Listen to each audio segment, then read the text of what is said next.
நீங்க இன்ஸ்டாகிராம்ல லாகின் பண்றீங்கன்னு நினைச்சுக்கிட்டு ஒருவேளை ஹேக்கர் கிரியேட் பண்ண ஃபேக் பேஜா இருந்தா அதுல உங்களுடைய யூசர் நேம் இல்லாட்டி உங்களுடைய பாஸ்வேர்டு நீங்க கிரியேட் பண்ணும்போது தூம் உங்க அக்கௌண்ட் ஹேக் ஆயிரும்.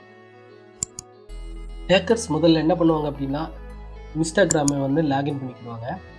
ஸோ ஒரிஜினல் இன்ஸ்டாகிராமோட பேஜில் ரைட் சைடு கிளிக் பண்ணி கீழே வியூ சோர்ஸ் கோட் அப்படின்னு இருக்கும்.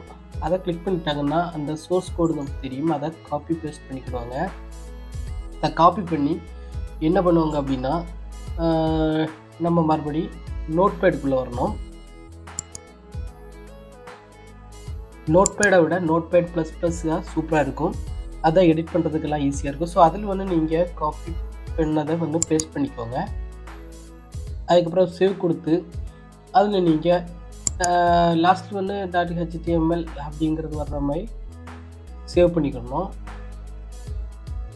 ஃபைல் நேம் .html கொடுத்து சேவ் பண்ணிக்கோங்க. அப்படி சேவ் பண்ணதுக்கப்புறம் மறுபடியும் நீங்கள் உங்கள் ப்ரௌசரை ஓப்பன் பண்ணி அதுலேயே webhook.site அப்படிங்கிற ஒன்று இருக்கும். அதை சர்ச் பண்ணிட்டீங்கன்னா ஃபஸ்ட்டு வர்ற அந்த webhook சைட் அப்படிங்கிறத கிளிக் பண்ணி ஓப்பன் பண்ணிக்கோங்க. அங்கே உங்களுக்கு ஒரு யூனிக்கான URL இருக்கும். அந்த URL-ஐ காப்பி பண்ணிக்கணும்.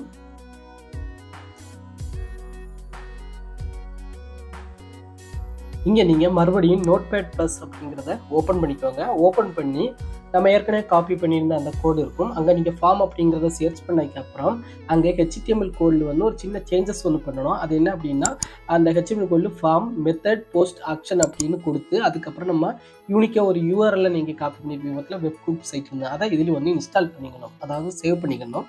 சேவ் பண்ணதுக்கப்புறம் மறுபடியும் நீங்கள் சேவ் கொடுத்துக்கோங்க. ஸோ சேவஸ் கொடுத்து நீங்கள் சேவ் பண்ணும்போது என்ன ஆயிடும் அப்படின்னா ஏதாவது ஒரு நேம் கொடுத்து நீங்கள் ஃபைலை சேவ் பண்ணிக்கணும். நான் இப்போ இன்ஸ்டாகிராம் ஃபேக் பேஜ் அப்படிங்கிறத கொடுத்துருக்கேன். ஸோ கொடுத்து நான் என்ன பண்ணுறேன்னா சேவ் பண்ணியிருக்கேன். ஸோ எல்லோரும் என்ன பண்ணுவாங்கன்னா இந்த ஃபைலை யாரை நம்ம ஹேக் பண்ணணும்னு நினைக்கிறோமோ அவங்களுக்கு இந்த ஹேக்கர்ஸ் அனுப்பி வைப்பாங்க. ஸோ இப்போது நாம் இது ஒரிஜினல் இன்ஸ்டாகிராம் பேஜ் அப்படின்னு நினச்சிக்கிட்டு நீங்கள் என்ன பண்ணுவீங்கன்னா உங்களுடைய ஐடிஸ் ஐடி போடுவீங்க. இப்போ நான் டம்டெக் ஹோம் அப்படின்னு டைப் பண்ணி அதுக்கப்புறம் என்னோடய பாஸ்வேர்டு டம்டெக் 1234 அப்படின்னு கொடுத்து லாகின் கொடுக்குறேன். ஸோ இது டைரெக்டாக இன்ஸ்டாகிராம் பேஜுக்கு போகாது. ஹேக்கர்ஸ் கிரியேட் பண்ணிட்டு அந்த வெப் போஸ்ட்டுக்கு போயிடும். ஸோ அங்கே நம்மளுடைய பாஸ்வேர்டு யூசர் நேம் அங்கே தெளிவாக பதிஞ்சிருக்கும். பார்த்தீங்கன்னா டம்டெக் ஹோம் என்னோட பாஸ்வேர்டு டம்டெக் 1234ங்கிறது ஹேக்கர்ஸோட வெப்சைட்டில் பதிவு சேவ் ஆயிடுச்சு. ஸோ இதில் நம்ம எப்படி பாதுகாக்கணும் அப்படின்னா நம்ம எந்த ஒரு வெப் பேஜுக்கும் லாகின் பண்ணுறதுக்குள்ள நம்மளுடைய URL நீங்கள் கிளியராக செக் பண்ணிக்கோங்க. அந்த ஃபேக்குக்கும் ஒரிஜினலுக்குமான டிஃப்ரென்ஸ் அங்கேயே பார்த்துடலாம்.